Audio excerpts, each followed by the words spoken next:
Donc, de nouveau, bonjour à toutes, à tous, pour ce nouveau moment de présence et partage sur le thème euh, du temps et de l'instant. Alors, ce thème, ça fait longtemps qu'il m'habite. Euh, euh, de deux choses l'une, parce que moi, j'ai commencé un chemin en conscience il y a bien 30 ans. Et je suis assez rapidement tombé dans ce qu'on appelle la non-dualité, Krishnamurti, Ramana Maharshi, Jean Klein, etc., etc. Une partie du bouddhisme, du Vedanta, Advaita Vedanta, évidemment taoïsme, mystique chrétienne, et puis après chamanisme. Disons que je suis un explorateur, un aventurier du chemin de la conscience. Évidemment, en bon occidental intellectuel, j'ai commencé par les voies de la connaissance ou Jnana Yoga. J'ai lu beaucoup de livres. J'ai pratiqué la méditation, bien sûr. J'ai suivi des thérapies, des pratiques de guérison, tout un tas de choses. Enfin bon, je ne vais pas vous refaire mon CV. Euh, mais cette question du temps et de l'instant est venue se poser très tôt pour moi dans le chemin. Parce que d'un côté, en rencontrant certaines voies, également la voix de Carl Gustav Jung. Moi, c'est en lisant un de ses bouquins à 19 ans que ça m'a complètement ouvert. Je me suis dit, ah tiens, je suis pas un extraterrestre, il y a une voie, il y a quelque chose pour moi dans ce monde, je suis pas foutu, je vais pouvoir avancer. En tout cas, quelque chose qui fait sens et une place à ce que je pourrais appeler ma propre sensibilité.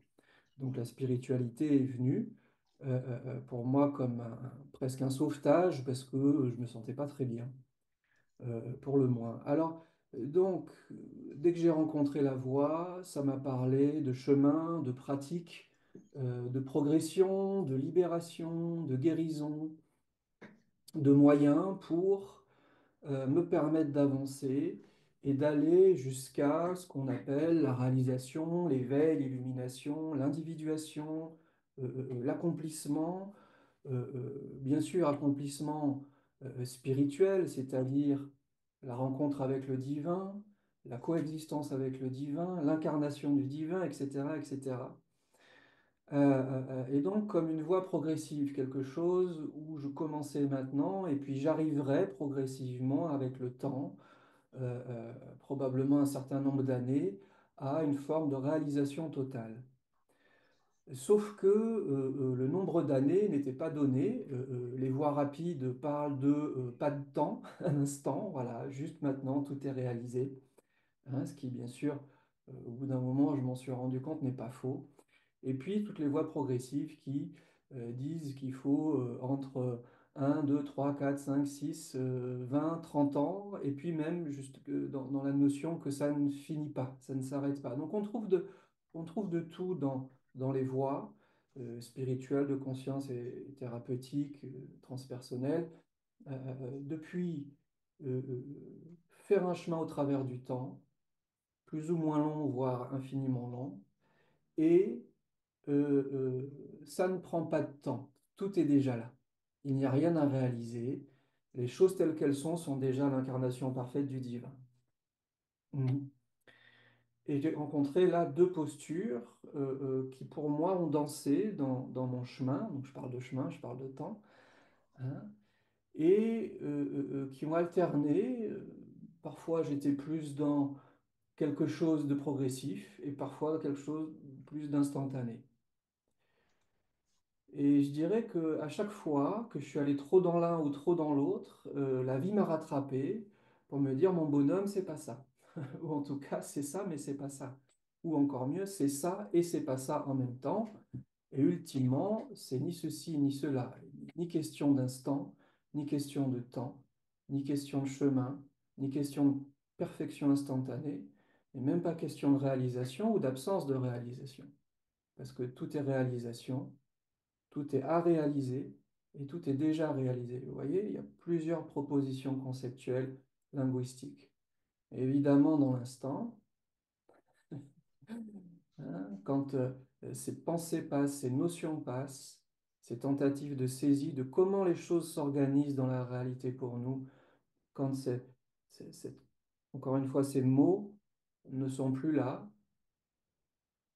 alors simplement je suis là, nous sommes là.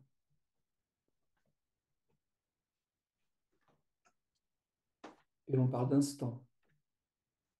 Mais de nouveau, quand je dis instant, je suis en train de figer, dire, ah, dans la verticalité.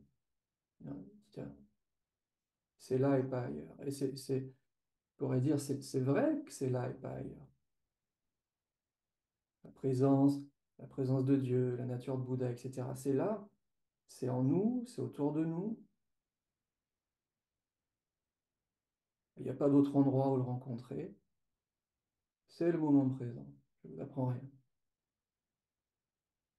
Et parallèlement, dans ce moment présent, éternel, on dirait, encore une notion, pourquoi pas. En tout cas, ça rejoint un sentiment d'éternité parce que dans cet espace de l'instant, lorsque je ne suis pas identifié aux choses, que je ne saisis pas des concepts ou que je ne cherche pas à aller quelque part, alors il y a un sentiment de complétude, bien sûr, mais il y a aussi une absence de notion du temps. Je n'ai pas dans ma tête l'image d'un départ et l'image d'une arrivée plus tard, donc un départ avant, une arrivée plus tard. Cette ligne du temps s'efface de mon esprit. Et je me sens là, symboliquement parlant, métaphoriquement parlant, comme dans une sphère.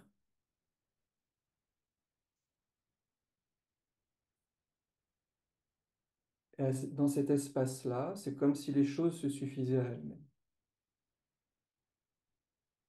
Et c'est comme si j'étais en relation avec une dimension qui est atemporelle, sans temps. Ou peut-être que c'est cette dimension qui est en relation avec moi, parce que tout dépend où on se place. Mais dans cet espace, la conception, la volition, l'intention d'aller plus loin dégringole, se dissout. Comme disait mon prof, dans cet espace de présence ou présence non duelle, et on ne peut pas aller plus loin. Quand les personnes rencontrent cet espace, je suis arrivé. C'est la fin de la quête. J'ai rencontré l'absolu. Une façon de dire les choses. Et on peut le comprendre. Et tout le monde, je pense que la plupart des gens ont plus ou moins rencontré ça déjà. Et comme c'est non construit, c'est non structuré, c'est vide, comme on dit symboliquement, alors on n'y prête pas attention. C'est rien, ça n'a pas d'importance, parce qu'à cet endroit-là, j'ai pas de connaissances, j'ai pas d'argent, j'ai pas de motivation, j'ai pas à devenir quelqu'un, j'ai pas à arrêter d'être ce que je suis. Tout ça s'efface. Et il y a comme une complétude. Et ça, c'est la force de l'instant, c'est la force de la verticalité, c'est de nous faire sentir qu'au fond de nous-mêmes, nous n'avons pas à réaliser quoi que ce soit ou à nous améliorer. Le sentiment à cet endroit-là, c'est tout est déjà là, tout est parfait. Pourquoi je cours dans tous les sens, derrière des livres, des personnes, des vidéos, etc. Pourquoi? Dans cet espace-là, il n'y a ni pourquoi ni comment. Et simplement être.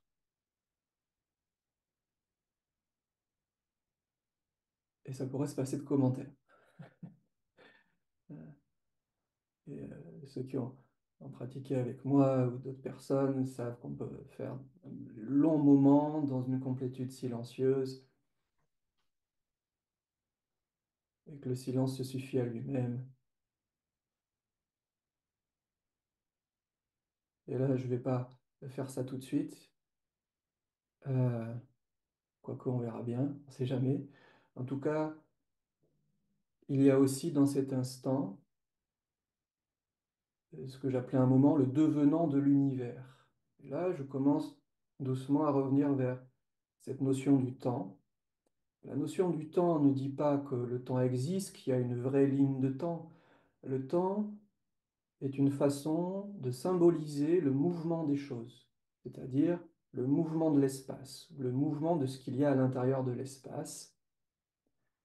Mais on découvre bien sûr sur la voie progressivement ou subitement, peu importe, que tout est espace. C'est-à-dire que les choses qui bougent, les objets relatifs, les phénomènes, souvent on l'explique comme se déplaçant dans l'espace ou émergeant dans l'espace, ayant leur vie et repartant dans l'espace vide ou se dissolvant comme ça dans l'espace. Progressivement, on prend conscience qu'au cœur des choses, au cœur des pensées, au cœur des émotions et au cœur même de la matière, on retrouve aussi cet espace, c'est-à-dire quelque chose d'insondable. Le mouvement advient. Vous pouvez ne rien faire, ou être en méditation, ou en contemplation, ou en présence, qui revient à peu près au même, à peu près.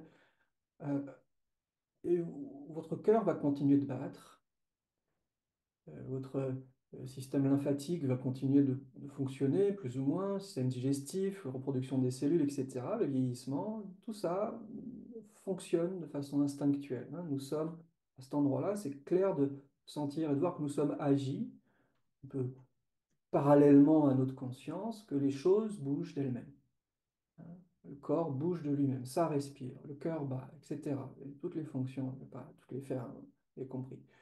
Et autour de moi, si j'ai les oreilles et les yeux ouverts et le nez, je vais sentir, je vais voir, je vais percevoir le mouvement de la nature, les arbres qui poussent, la neige qui tombe, le soleil qui brille, les oiseaux, cui, cui, cui, etc., les vers de terre, euh, les grillons, le vent, les nuages, la terre qui tourne, etc., etc. Ça bouge. Et c'est là où on peut venir, où je propose la vision du temps comme étant l'espace ou les choses dans l'espace en mouvement. Et ce mouvement se fait indépendamment de nous. En tout cas, indépendamment de ce qu'on appelle le moi conscient ou l'ego. Je ne choisis pas à quelle heure la nuit tombe.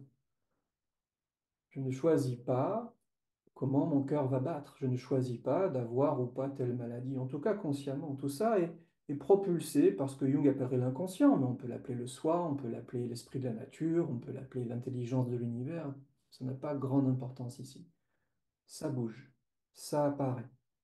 Une immense question, pourquoi il y a plutôt quelque chose que rien? Alors bien sûr, je n'ai pas de réponse. En tout cas, ce que je perçois, c'est qu'il y a quelque chose.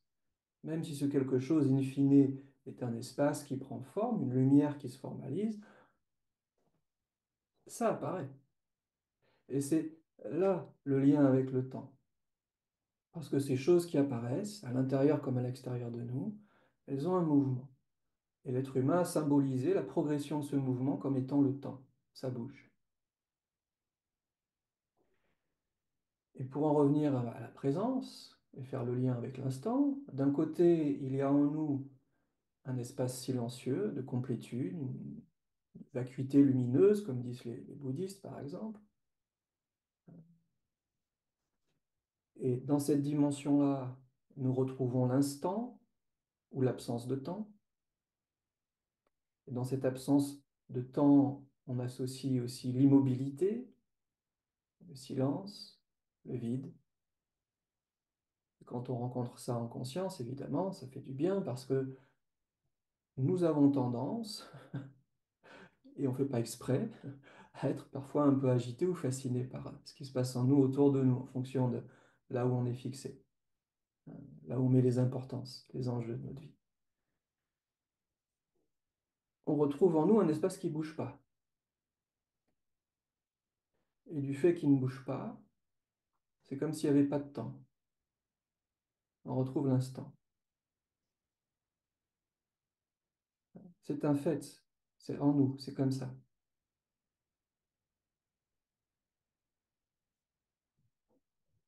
Et parallèlement à cet instant, le cœur continue de battre, les pensées peuvent venir ou pas, peu importe. Il y a des sentiments, vous pouvez sentir peut-être un peu l'énergie aussi dans le corps ou autour du corps. J'ai déjà parlé de ça, les différentes énergies. Il y a quelque chose pour moi, qui vibre. quelque chose qui rayonne et qui est en même temps extrêmement sensible, qui reçoit quelque chose. Parfois, je symbolisais ça comme en même temps un soleil et un trou noir, hein, quelque chose qui est en permanence en train de s'effondrer sur lui-même, sur elle-même, et en permanence en train de rayonner autour de lui, autour d'elle. C'est un exprimer, recevoir simultané. Les choses changent, les choses bougent. C'est-à-dire que dans la nature de l'être, il y a une expression et il y a un effondrement de cette expression ou une déconstruction de cette expression. Mais la déconstruction n'est jamais finale ou terminale. Il y a toujours une forme de renaissance, de réapparition, de réexpression. Là, j'exprime le temps, vous voyez, le mouvement du temps. Et ça a un rythme, hein, pour ceux qui font un peu de la musique ou d'autres choses, ou juste observer la nature, il y a un rythme. Donc, l'être se manifeste en rythme d'apparition, de certaine maintenance. Ça dure un certain temps, comme on dit. Le temps, ça dure une seconde, une minute, une heure, etc. Un jour, une semaine, un an, 1000 ans, 10 000 ans, etc. Voilà. Il y a comme une durée, c'est-à-dire que l'expression reste dans la conscience un certain temps, et puis disparaît, et est remplacée par une autre, qui peut être un peu semblable, pardon, mais aussi un petit peu différente. C'est-à-dire que ça recrée toujours quelque chose, mais d'une façon différentes, soit très différentes, soit infini- infinitésimalement différentes. C'est-à-dire, on voit très peu de différence, mais quand même. Alors ça, c'est un autre truc assez génial, c'est la créativité infinie de l'être. Hein. Ça, c'est un incommensurable. Ça recrée toujours différemment.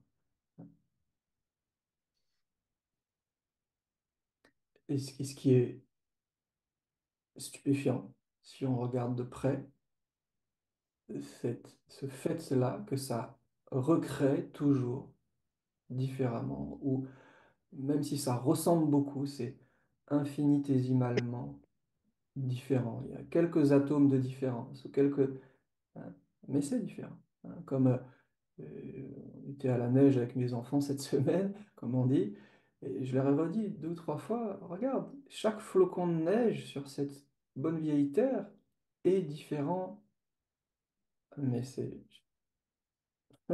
comment, mais comment ça se fait? Évidemment, chaque être humain, chaque arbre, chaque feuille. Hein, même les jumeaux, les jumelles, ils ont des petites différences, etc. Chaque jour est différent. Ça veut dire que chaque jour, même si on prend 10 000 ans de temps ou 100 000 ans de temps, aucun jour n'a été le même sur cette terre. Ça, c'est là où parfois parler ou la connaissance est intéressante ou peut être un véhicule parce que ça nous amène à l'incommensurable, ça nous amène à l'infinitésimal, ça nous amène à, euh, comme ils disent en anglais, mind-blowing, c'est-à-dire c'est stupéfiant, ça ouvre l'esprit, puis d'un coup, il y a un moment comme ça peut ramener à l'instant, justement, et on met waouh, qu'est-ce que c'est que ce truc? Je ne sais pas comment ça fait, je ne sais pas d'où ça sort, je ne sais pas où ça va. Et je ne comprends pas comment ça fonctionne. Mais ce qui est drôle, encore quelque chose de saisissant, c'est qu'avec le temps quand même, j'ai l'impression de comprendre de plus en plus comment ça se passe.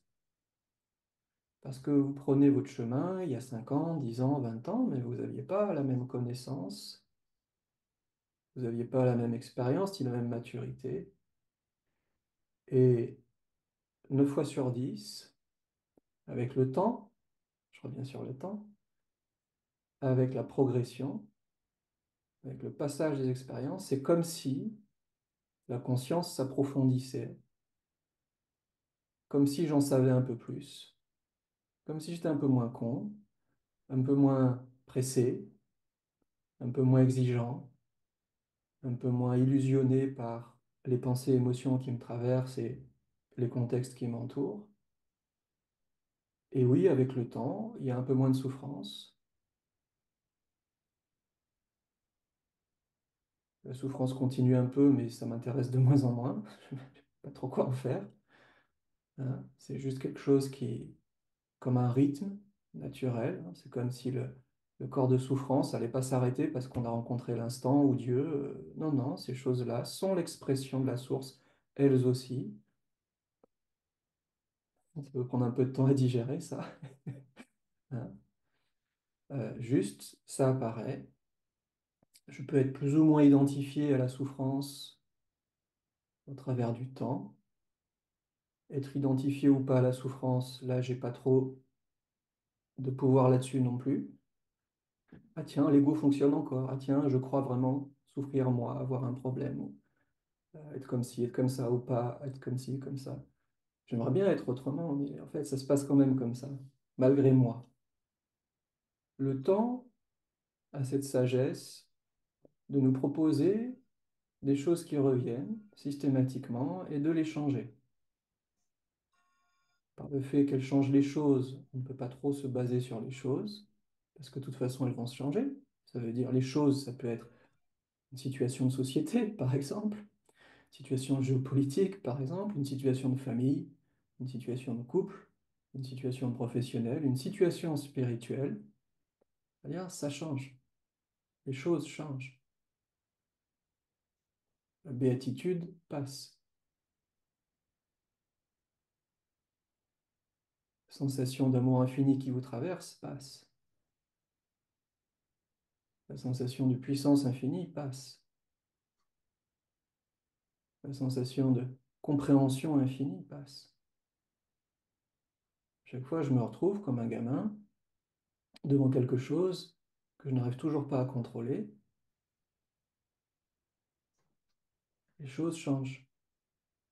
Ma maîtrise d'hier ou d'il y a 10 ans ne vaut plus rien aujourd'hui, ou plus grand-chose.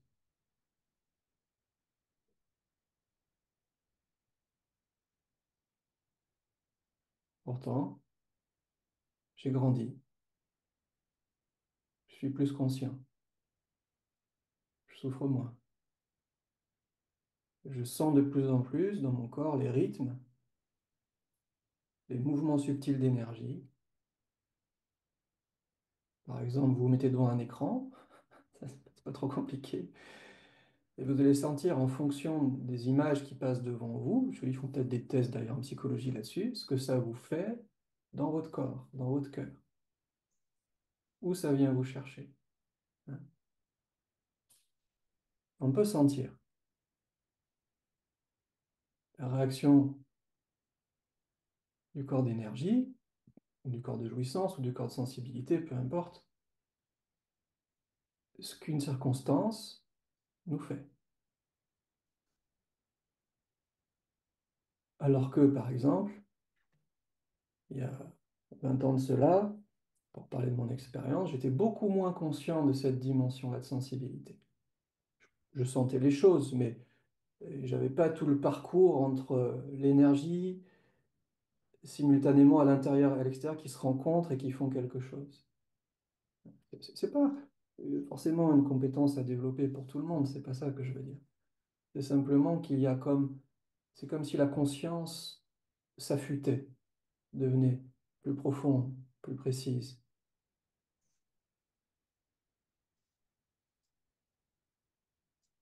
et que du coup, notre perception et nos réactions aussi évoluent. Les choses changent, le corps change, le corps d'énergie évolue lui aussi.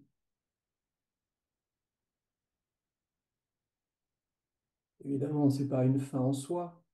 Hein, je ne vais pas essayer d'arriver à une espèce d'expertise de ça ou de réalisation de ça ou d'accomplissement de ça. Il n'y a pas d'accomplissement ultime, les choses changent. Au travers du temps, nous pouvons nous ouvrir de plus en plus, développer notre sensibilité et laisser l'instant nous pénétrer, infuser en nous de plus en plus, au travers du temps. Vous savez que je suis aussi psychothérapeute. J'accompagne des gens au travers du temps. Et en fonction de qui j'ai en face de moi, je ne vais pas avoir le même discours.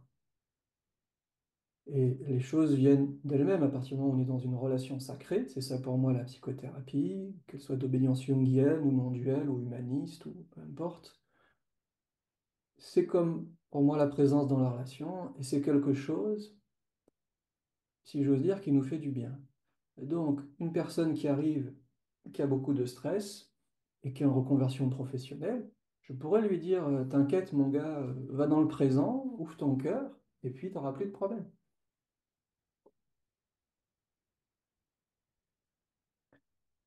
Ça peut marcher. Ça peut aussi ne pas marcher. Ils me disent, mais c'est bien, monsieur, mais la spiritualité, ça ne m'intéresse pas pour l'instant. OK.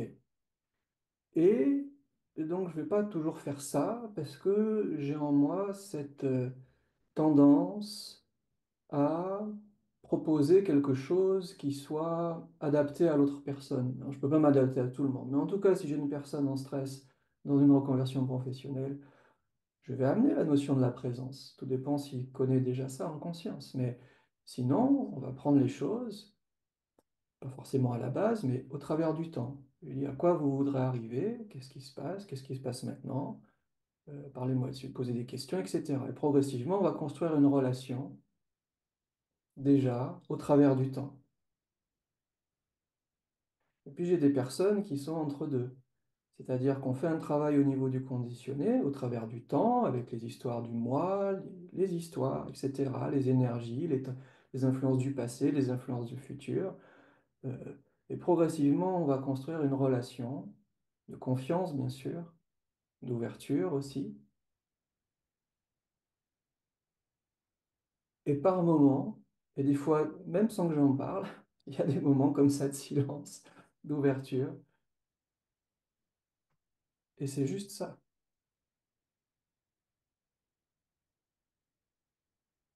Et on va vivre 1 minute, 10 minutes, 20 minutes de silence et d'instant, de complétude dans l'instant où la personne va, au début, elle n'est pas forcément à l'aise, tiens, on se regarde, et donc elle va progressivement se familiariser avec l'instant, ou comme disait mon prof, un espace non structuré de la conscience, c'est-à-dire un espace où il n'y a pas d'histoire, il n'y a pas de tentative d'amélioration, il n'y a pas de fixation sur les souffrances du passé,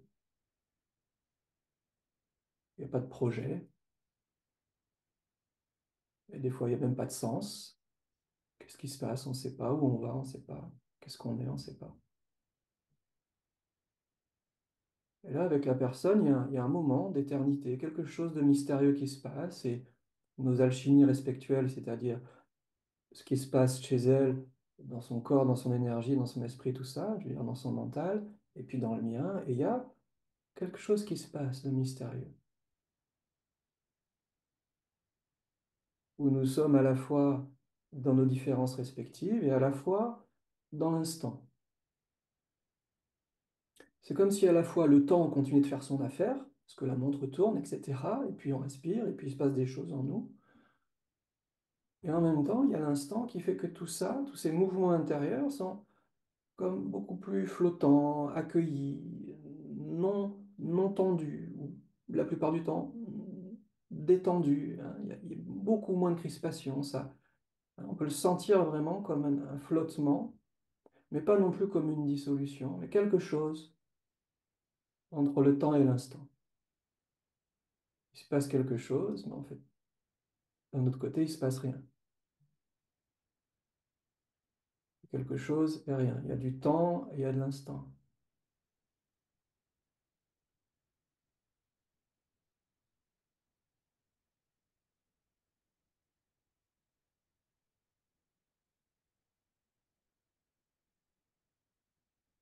Et puis, il peut venir quelque chose chez moi à partager ou chez l'autre. Et de nouveau, le flux de l'échange se refait. On retourne dans la conscience du temps, dans le symbolisme, les histoires de cause à effet. On essaye de faire sens, gentiment, pas trop non plus quand même. Hein. Il ne s'agit pas de tordre le cou à l'ego, hein. Il s'agit de le laisser vivre sa vie et progressivement laisser cette fixation sur le temps, sur l'identité, sur le futur et sur le passé se résoudre d'elle-même parce que cette histoire de temps et de fixation sur le temps n'est ni bonne ni mauvaise. J'aimerais bien accélérer la guérison des personnes qui viennent vers moi, j'aimerais bien accélérer ma propre guérison, j'aimerais bien accélérer la guérison du monde. Mais ça, c'est mon cœur qui est sensible à la souffrance et qui dit, j'aime pas la souffrance, je préfère que les gens ne souffrent pas. Mes enfants, conjoints, tout le monde, ultimement. Moi-même, au passage aussi. Tant qu'à faire. Mais j'ai pas ce pouvoir-là.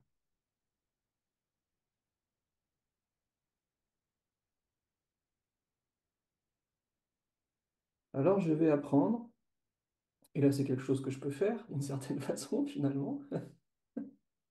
On peut rien faire, mais on peut faire quelque chose.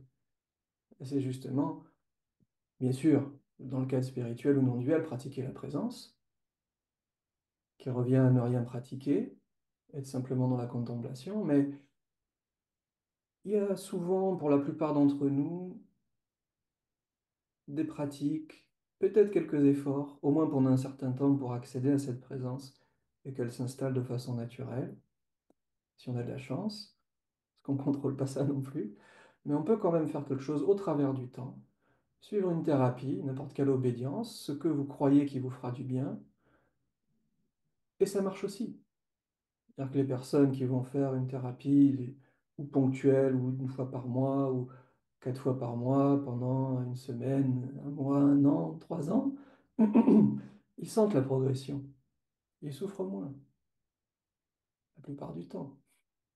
Des exceptions encore. Hein, mais ça avance, ça marche. Donc nous pouvons cultiver et la présence et la résolution des conflits au travers du temps. Mais ça ne fera pas tout. Hein. Parce que s'il suffisait de faire 30 ans de thérapie pour atteindre l'éveil, ça se saurait, ou 30 ans de méditation, ça se saurait. Et dans certains cas, ça marche. C'est ça où c'est drôle. Mais ça marche pas toujours. Alors comment on fait? Eh ben, on fait ce qu'on peut, on fait ce qui nous vient. Donc ce qui me vient, si ce qui me vient, c'est faire de la thérapie et de la méditation, je vais faire de la thérapie et de la méditation. Si ce qui me vient, c'est de ne rien faire, alors je ne vais rien faire. Si ce qui me vient, c'est et rien faire et faire quelque chose, alors je vais et rien faire et faire quelque chose. Et puis, je peux aussi être dans cet espace où c'est et l'un et l'autre, et ni l'un ni l'autre. Parce que dans le fond, je ne peux pas dissocier l'instant et le temps, je ne peux pas dissocier le chemin et l'absence de chemin, parce que c'est simplement des variations sur un même thème. Et le nom de ce thème, on peut lui donner le nom de inconnu. Je ne sais pas.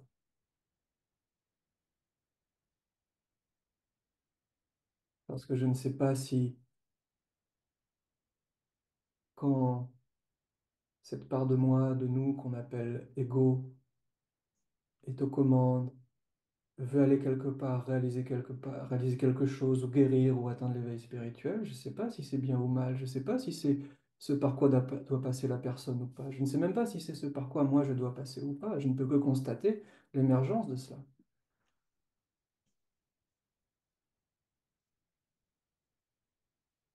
Je peux observer aussi des personnes qui ne sont plus sous l'emprise de leur ego et qui ne font rien, qui sont contents.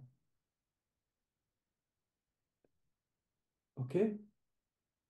Idem, je ne peux pas juger si c'est ça ou pas ça, si c'est bien pour la personne ou mauvais pour la personne, si elle est en train de fuir quelque chose, qu'elle n'a aucune compassion.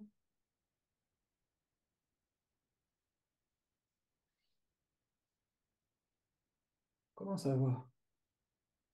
Il faudrait que je sache comment fonctionnent les êtres humains, comment fonctionne la vie, ou ce que voudrait Dieu, la source, l'intelligence, quel que soit le mot qu'on lui donne. Mais je ne sais pas.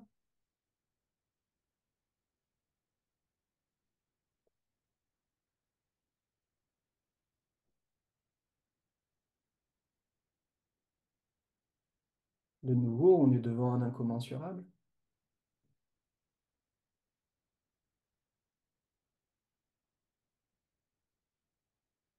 et qui n'est pas toujours un incommensurable sympa.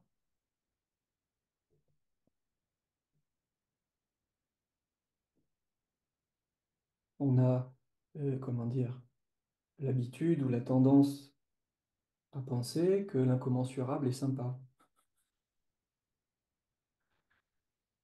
Euh,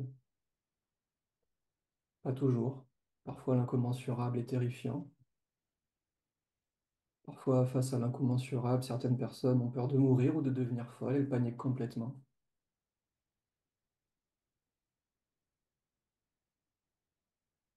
Parfois, cet incommensurable peut donner la sensation d'être englouti, démembré, dissous. Si c'est ce qu'on cherche, on est content, mais si c'est pas ce qu'on cherche, on a peur.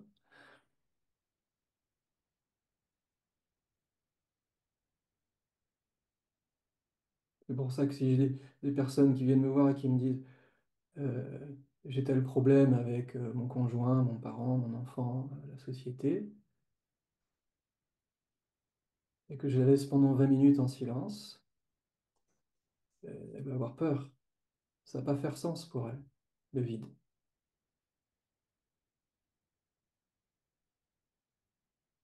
Alors que pour moi, à une époque, j'aurais pu penser, ah mais je suis en train de lui offrir la plus belle chose qu'on puisse offrir au monde.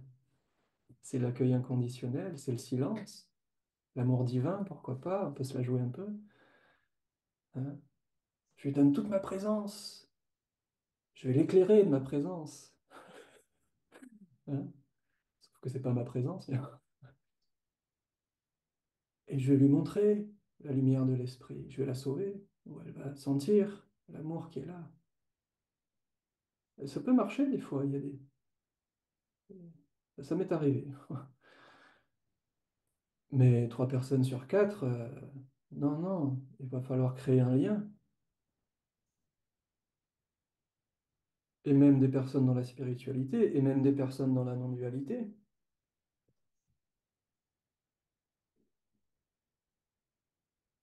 Surtout des personnes dans la spiritualité qui veulent justement être au-delà de l'ego, au-delà du temps, dans une confiance totale. Ça, c'est sur le papier, c'est l'idéal.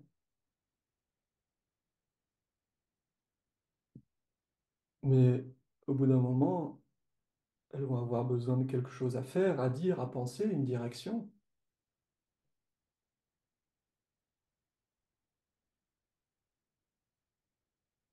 Au bout d'un moment, l'absence de repère devient intolérable pour ces parts de nous qui ont besoin de temps, de sens, d'identité, de structure. Et cette part de nous qui a besoin de temps, de structure et de sens et d'identité n'est pas mauvaise, n'est pas dans l'erreur, en tout cas de mon point de vue.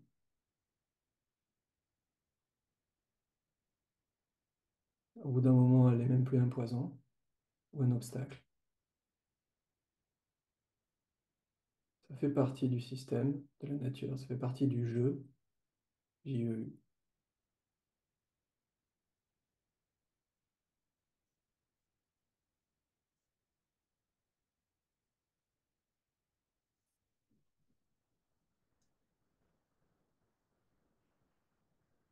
La spiritualité va se fixer sur l'instant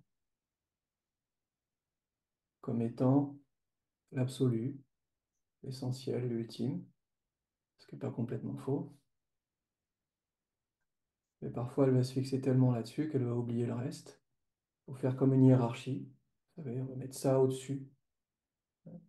Alors que dans une vraie non-dualité, si je puis dire, il n'y a pas de dessus, il n'y a pas de dessous, il n'y a pas de premier, il n'y a pas de second. Il y a toujours une coémergence de tout dans l'instant et au travers de ce que l'être humain nomme le temps, c'est-à-dire le mouvement des objets de l'espace, les mouvements de l'espace lui-même. Dans la spiritualité, on cherche à mourir d'une certaine façon, à accéder à l'au-delà de l'incarnation. Parce que l'incarnation pose un problème, on veut aller au-delà, plus loin, se libérer d'eux. Donc la non-dualité profonde, il n'y a pas cette volonté-là. sortir du cycle des naissances et des morts, symboliquement parlant, c'est arrêter de vouloir mourir, c'est arrêter de vouloir quitter ce plan, comme on dit, ou l'incarnation, le physique. Hein, c'est prendre conscience que l'incarnation, le plan physique, le temps, sont l'expression de l'instant et sont l'instant. Il n'y a pas de division entre le temps et l'instant. Il n'y a pas de division entre la forme et la vacuité. Il n'y a pas de distinction entre l'éveil et l'ignorance. Il n'y a pas de distinction entre la libération et l'emprisonnement.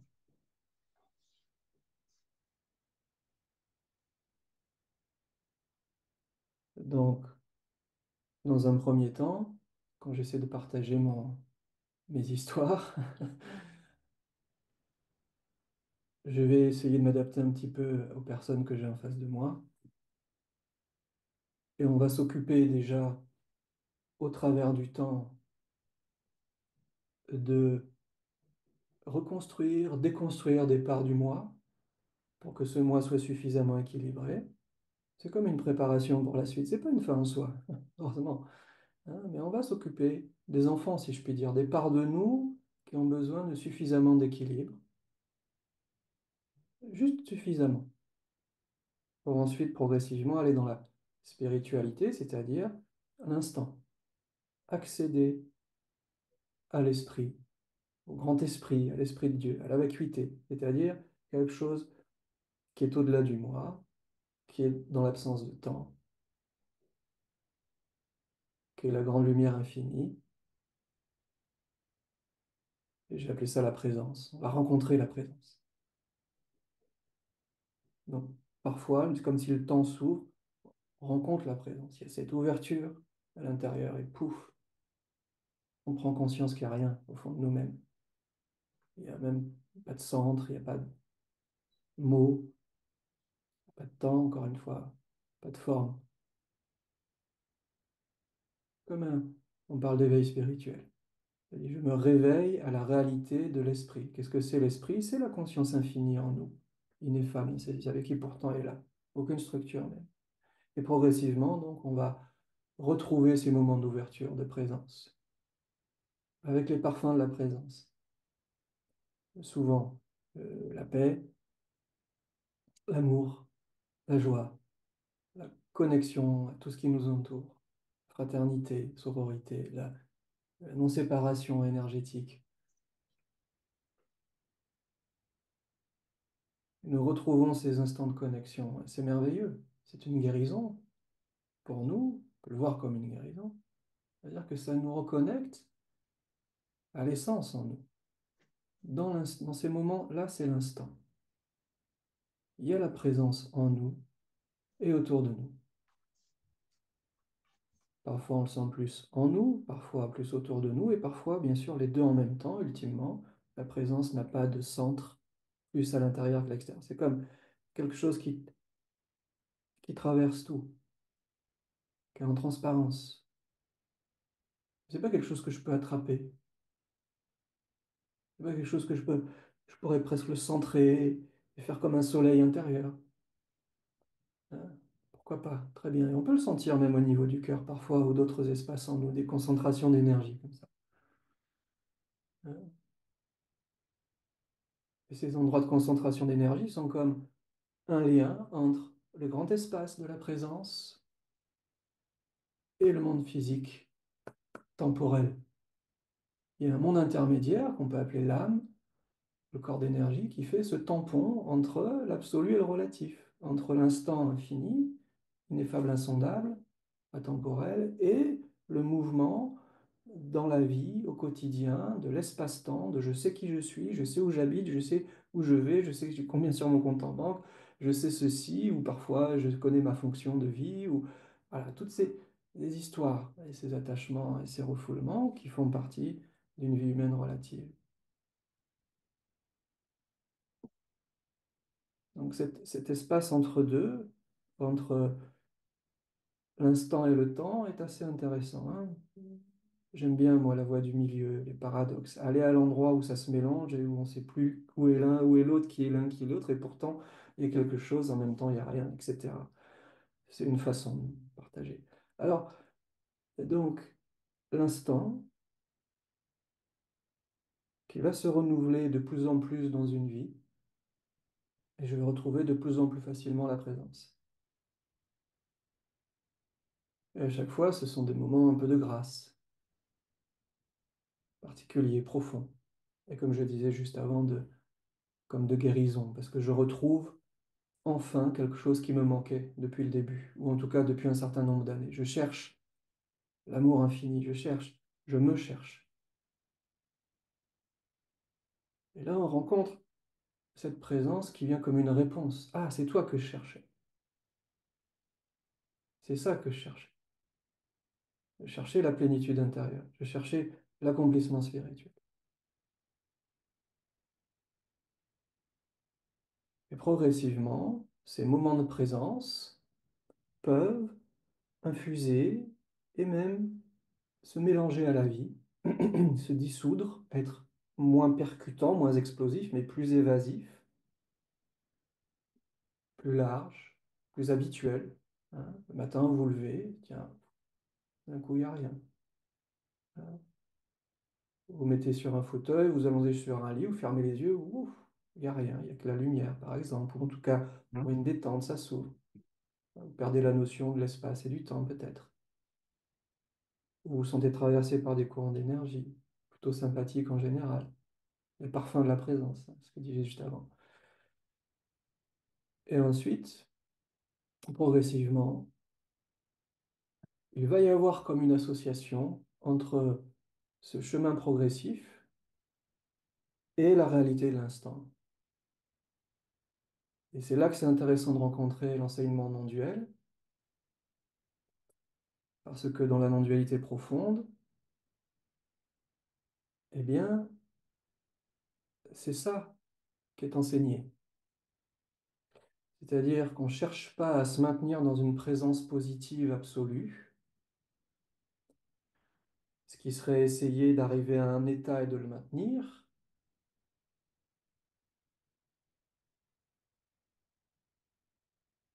mais plutôt d'envisager et de percevoir que le mouvement naturel des choses, entre ouverture et fermeture, grâce et disgrâce, jouissance et souffrance, etc., sont le mouvement naturel de l'être. C'est-à-dire que tout autant la grâce de l'instant que les mouvements conditionnés, les mouvements du conditionnement, on parlerait de mémoire ou de karma en Orient, sont le mouvement du corps naturel de l'univers, sont la façon dont les renaissances se font, comment l'univers se réorganise systématiquement au travers du temps. Hein, j'ai évoqué ça au début tout à l'heure. Ce mouvement rythmique de création, destruction, recréation, redestruction, construction, déconstruction, et ce qui amène dans la vie humaine aussi des cycles et des mouvements que j'associe souvent aux saisons, printemps, été, automne, hiver, printemps, été, automne, hiver, qui sont aussi les mouvements du psychisme, du mental, des pensées, hein, différentes qualités de pensée, entre agréables et désagréables, intenses et faibles ou subtiles, ça a lieu. Au niveau de l'émotion, idem. Grosses émotions, moyennes émotions, petites émotions. Colère, peur, tristesse, joie. Il y en a des milliers des émotions. Ça aussi, c'est incommensurable. Et ça continue. Sensation physique, pareil. De l'agréable au désagréable, de la tête aux pieds, du plus interne au plus externe du corps physique. Ça bouge. Donc progressivement, avec la présence, on va aller de la présence à la présence non duelle. La présence est toujours positive, agréable. Ouais, ça s'ouvre, c'est chouette. Je suis Dieu, etc. Tout est parfait. Et le temps qui vient toujours faire bouger et nous permettre d'approfondir l'instant.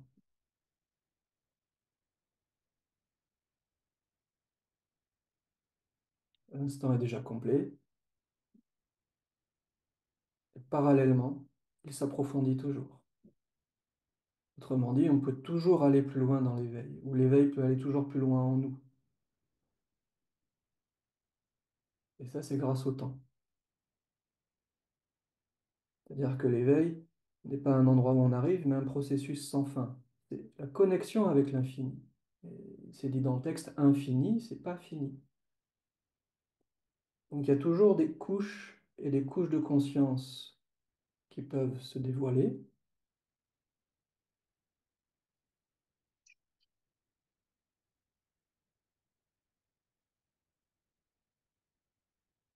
au travers du temps, bien que, en même temps, chaque instant soit parfait, complet.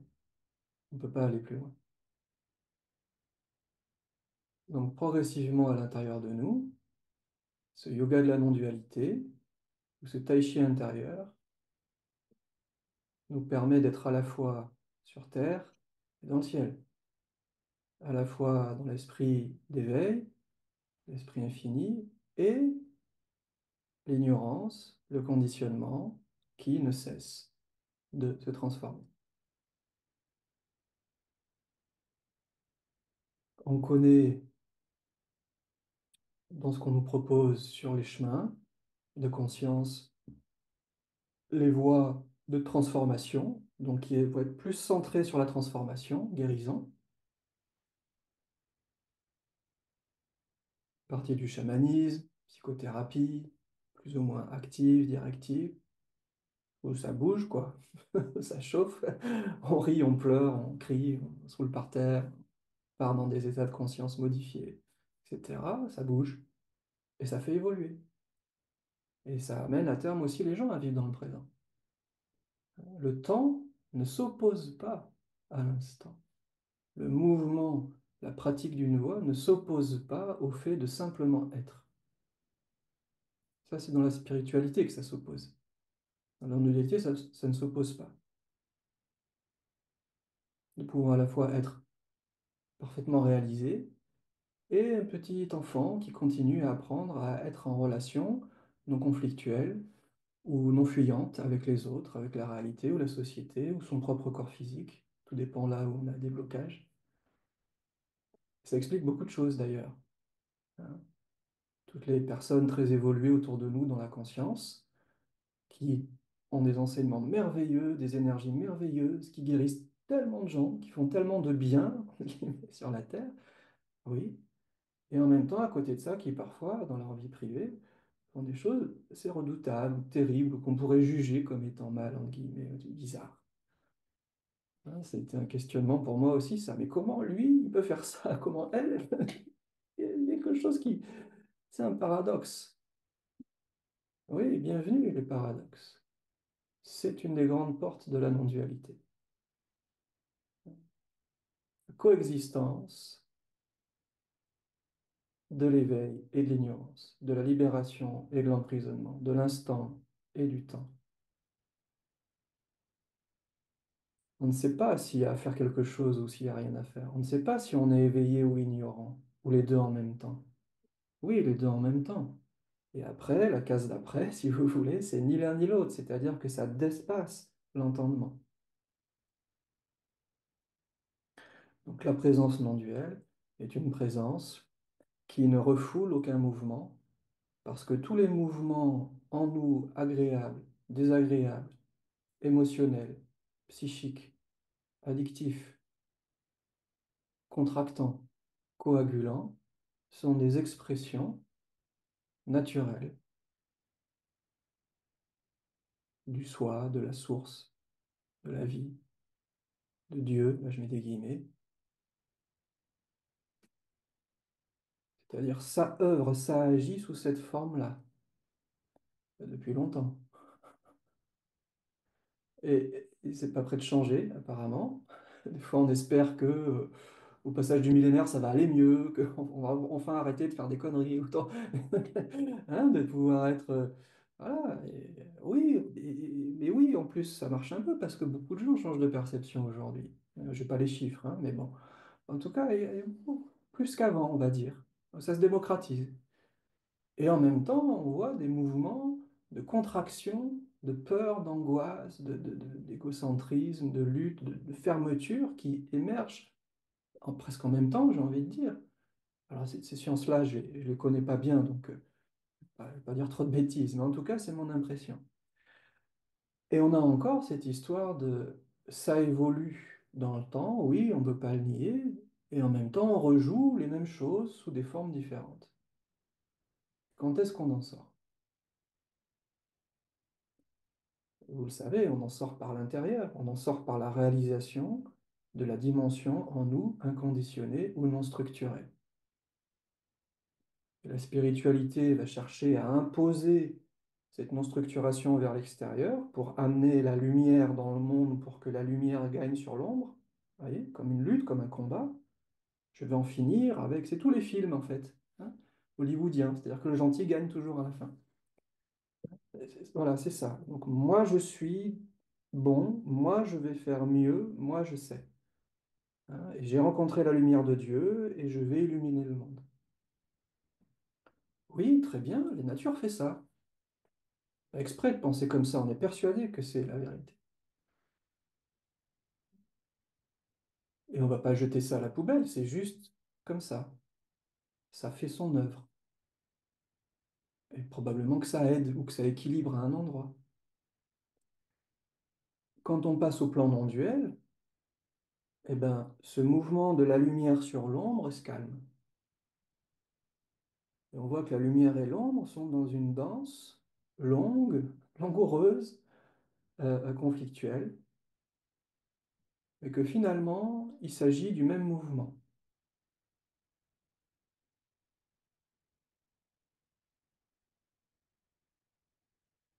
Et que, en même temps, cette non-dualité, cette posture non-duelle, est comme une médecine. Elle ne souhaite pas guérir, parce que pour elle, le négatif ou l'ombre, c'est juste un mouvement du divin comme un autre.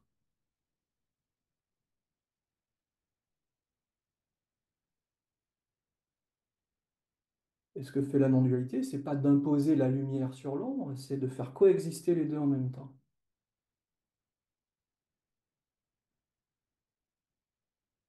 Et ça, c'est la compassion. C'est-à-dire, je ne vais pas chercher à guérir la souffrance de l'autre, je vais souffrir avec cette personne. Ce qu'il ne faut pas faire au début, quand on est psychothérapeute, ne pas souffrir avec l'autre, parce que sinon, vous ne pouvez pas l'aider. Cette compassion-là, c'est une compassion qui ne juge pas, qui n'est pas dans tenter de résoudre un problème, mais plutôt de l'accueillir tel qu'il est. Justement, de ne pas le juger, de ne pas essayer de le transformer. Mais miraculeusement, souvent, pas toujours, le simple fait d'être conscient de ce qui se passe, donc de notre moi, de notre ombre, la souffrance chez soi, chez les autres, chez l'autre, le fait de l'accueillir, a un grand pouvoir. On aime bien le pouvoir, on aime bien que ça marche. Juste comme aimer, mais pas un amour positif, juste aimer de façon presque neutre, j'ai envie de dire, euh, ça permet à l'autre d'être un peu plus fluide dans son mouvement de souffrance. Ça veut dire que ça va aider l'autre à moins se fixer dans sa souffrance. J'accompagne des gens qui ont des fois des gros paquets de souffrance depuis des années. Bon, je ne suis pas Jésus, je ne claque pas des doigts, la personne elle est libérée. J'aimerais bien, je gagnerais plus d'argent, mais non, en fait, c'est le temps. Et avec le temps, progressivement, la personne, ça se décrispe, ça revient, ça se décrispe, ça revient, ça se décrispe, je vais y arriver, ça revient. Vous voyez, ce mouvement de respiration, de coagulation et dissolution. Et en ne préférant la présence non duelle, donc en ne préférant ni la coagulation ni la dissolution, elle laisse le mouvement œuvrer de lui-même, hein, on est en plein taoïsme, hein, c'est-à-dire que progressivement, encore une fois au travers du temps, mais en restant dans l'instant, la chose évolue, bon gré mal gré, selon l'intention de la personne, quand même, parce qu'elle veut se libérer, et ça fonctionne au moins un peu. On n'a pas le timing, mais ça fonctionne. mais nous sommes soumis par le mouvement de la vie qui, elle, décide les rythmes de qui guérit quand et comment, et qui s'éveille quand et comment. Oui. Donc, en thérapie, comme dans la voie spirituelle, on peut cultiver pour aider les choses à grandir, favoriser l'éveil ou la guérison, faciliter, si vous voulez. On va mettre de l'huile dans les rouages, si vous voulez.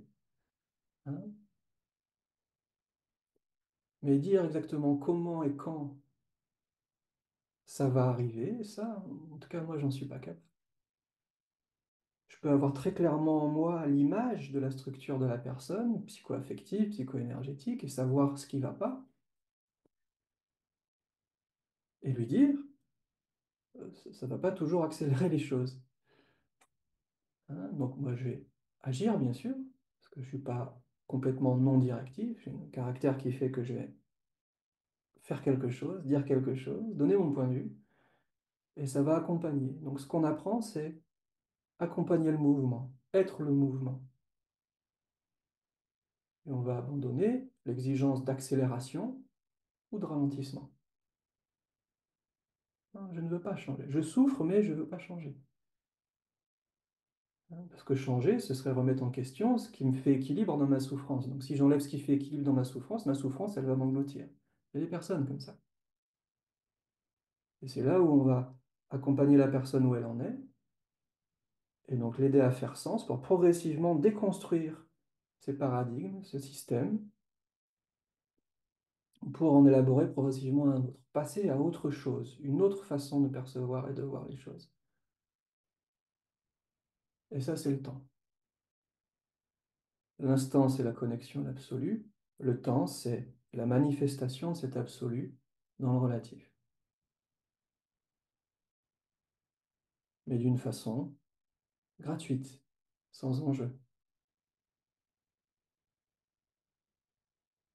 Le mouvement continue au travers du temps.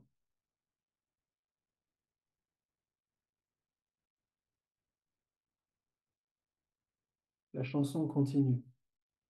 On pourra toujours avoir des choses à dire, à entendre, à questionner, à créer, à renouveler, à déconstruire.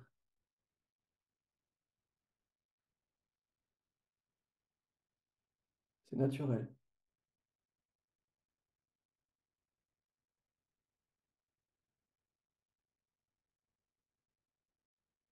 Si nous sommes trop partie prenante de ce mouvement, en essayant de le booster, de le contrôler, évidemment, la souffrance augmente. Parce que je veux, il faut, j'en ai marre, j'en ai marre. Vous voyez. Donc là, on peut le sentir dans notre corps aussi. C'est comme un mouvement de contraction.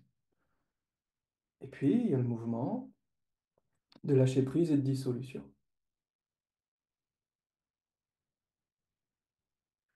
Mais dans ce mouvement aussi, il y a un écueil, c'est-à-dire qu'au bout d'un moment,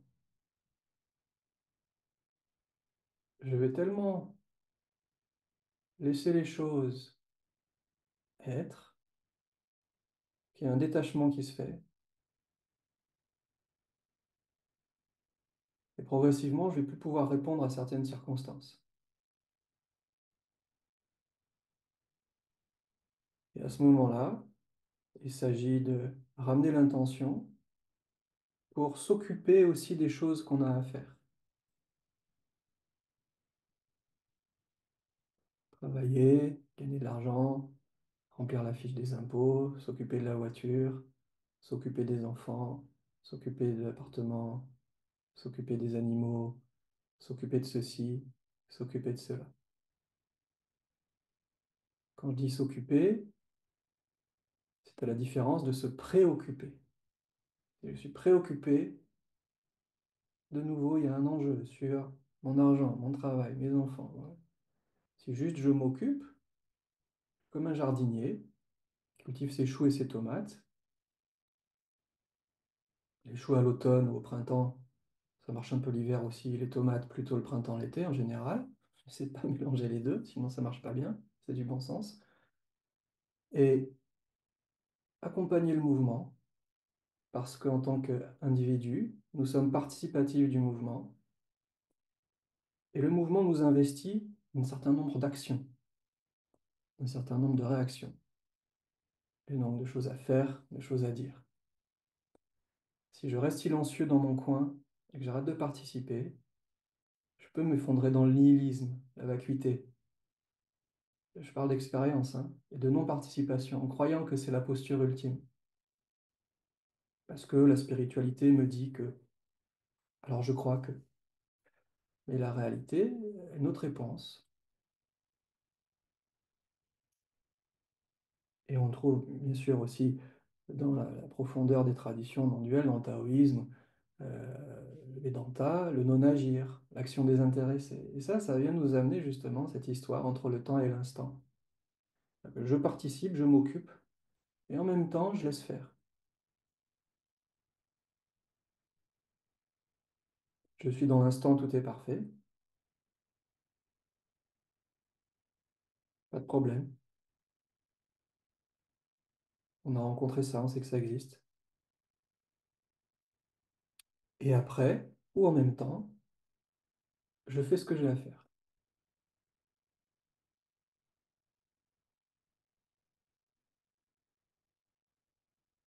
Et le plus souvent, ça va quand même dans une intention portée par la bienveillance, une qualité de présence, un soin, un- une facilitation envers quelque chose en soi, autour de soi. Mais pas toujours.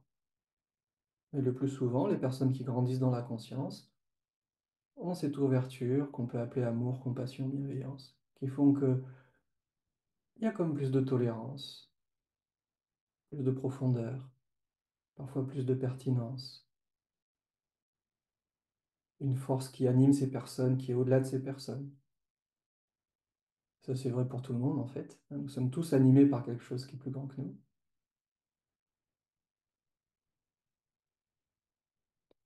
Donc, pour moi, dans la non-dualité, dans les enseignements que je suis, dans mon expérience, il y a toujours ce mélange, si vous voulez, de la culture de l'instant et de la culture du temps. Et qu'aucune dimension n'est préférée. Ça dépend des moments, ça dépend de où en est la personne qu'on va accompagner, ça dépend de où on en est nous. Et d'un côté, au niveau du temps, on peut savoir à peu près où on en est. Parce que quand on a 50 ans, on n'a pas 20 ans. Quand on a 30 ans de chemin, on n'a pas un an de chemin, par exemple. Là, on peut se la jouer, je suis plus grand, je suis plus vieux, j'ai plus compris. Hein, il y a tous ces rapports de quantité, de comparaison, qui bien sûr ont leurs limites. Parce que d'un autre côté, je ne sais pas du tout où j'en suis. Je peux pas trop me comparer aux autres parce que, in fine, ça ne marche pas. Je peux que me comparer à moi-même. L'éveil que j'ai vécu à 25 ans, l'éveil que je vis aujourd'hui, c'est le même. Et en même temps, c'est pas le même du tout. Parce que je suis plus le même. Mais en même temps, je suis le même. Ou en tout cas, je suis la même chose. Cette même conscience silencieuse et cristalline que nous sommes tous.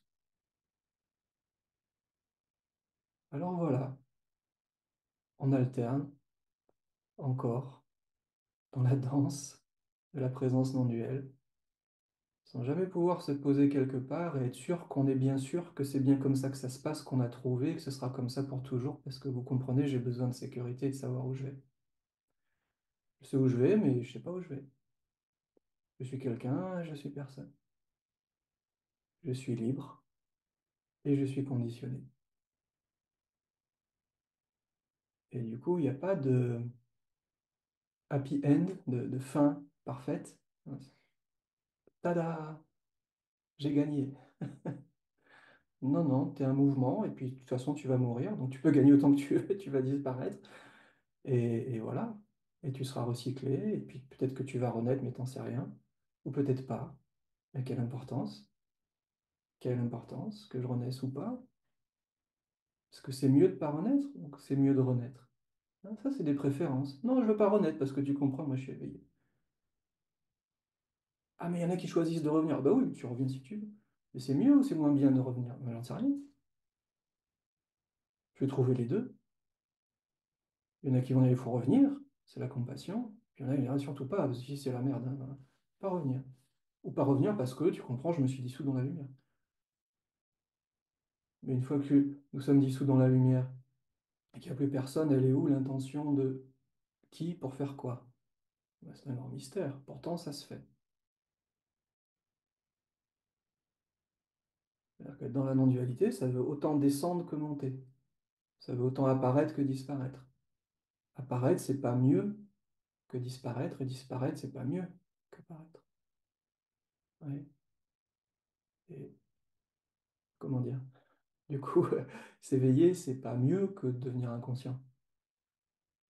Et pourtant, faire ce chemin de conscience porte des fruits.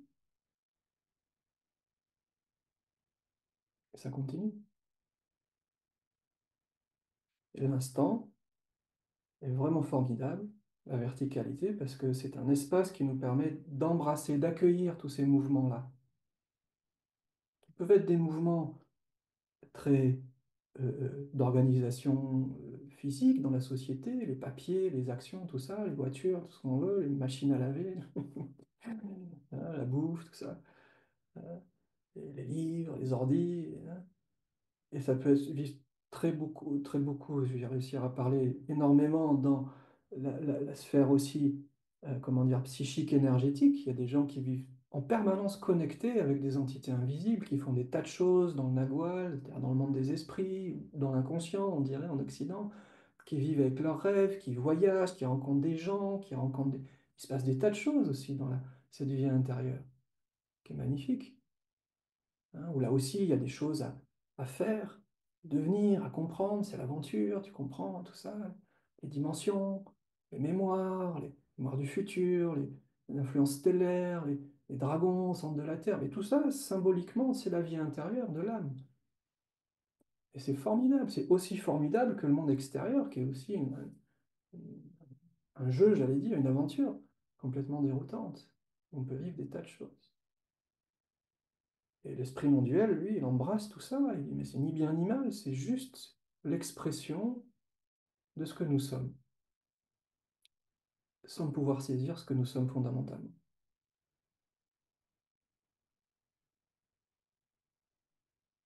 L'instant, plus nous le cultivons, et plus nous le laissons se cultiver lui-même, yang yin, eh bien, il se passe quand même des choses.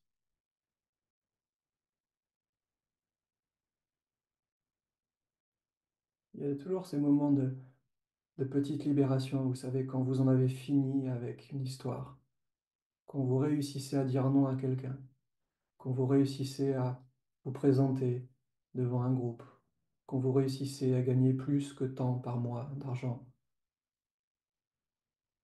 quand vous réussissez à ne plus être sous l'emprise de votre parent ou de votre enfant. C'est des moments d'allègement qui sont des grâces qui sont merveilleux, qui font tellement de bien. Ça peut revenir, on ne sait pas. Mais en tout cas, le moment où nous nous atteignons un point de déconditionnement, c'est-à-dire de libération, où la conscience s'ouvre un peu plus sur la perception de la réalité, ouais, c'est vraiment, vraiment chouette. Parce qu'on découvre quelque chose qu'on ne connaissait pas consciemment. La découverte de l'inconnu est un sentiment merveilleux.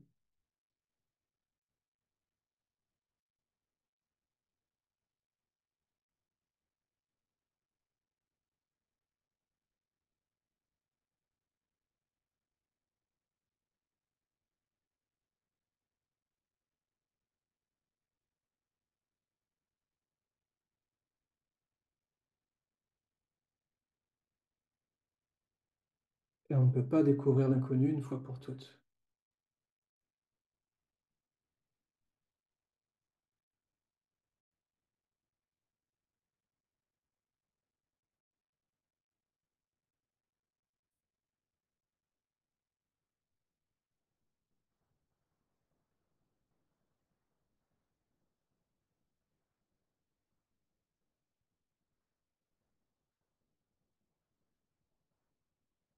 Non, ce ne serait pas l'inconnu.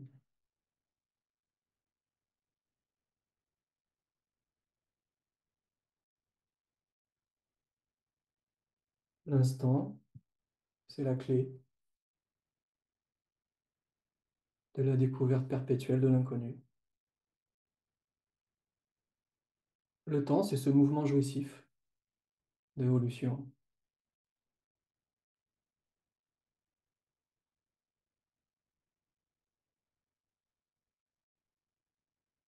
Avec le temps, ça bouge.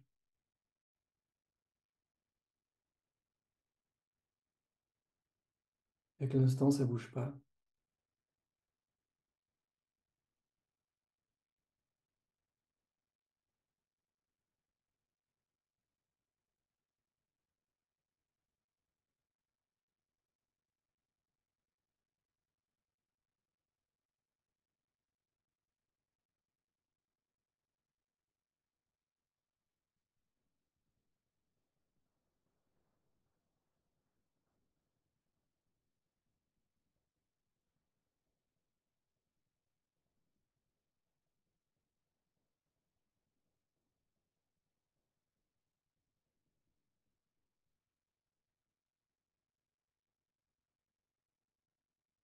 Il y en a qui préfèrent quand ça bouge,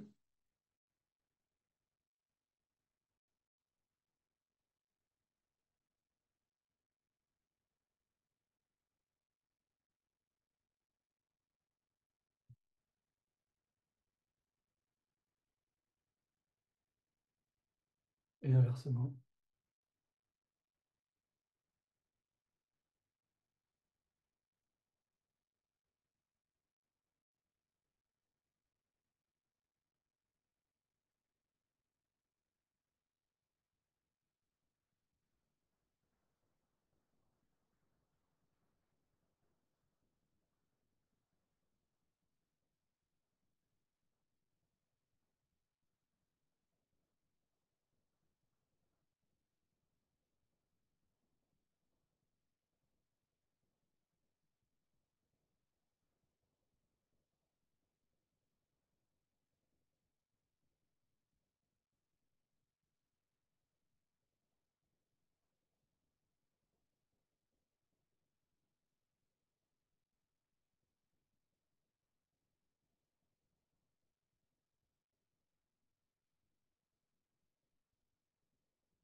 Voilà un peu sur le temps et l'instant.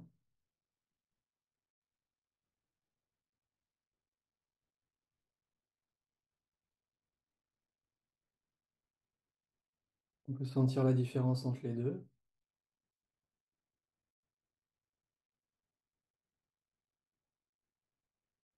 au travers du fait de parler, écouter et être en silence.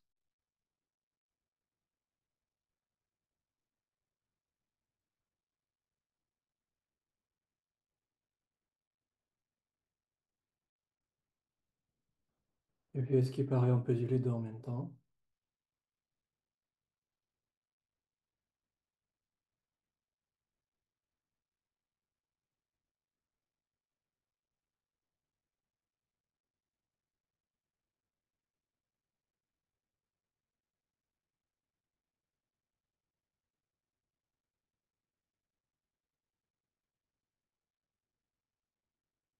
Voilà pour aujourd'hui. Si vous avez partage des questions, c'est possible.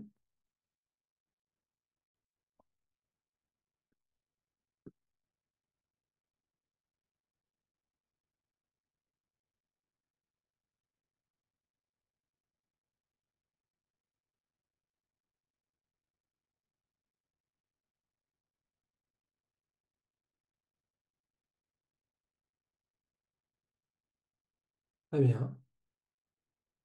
Ok. Alors, merci d'avoir participé à cette méditation en mouvement avec moi, hein.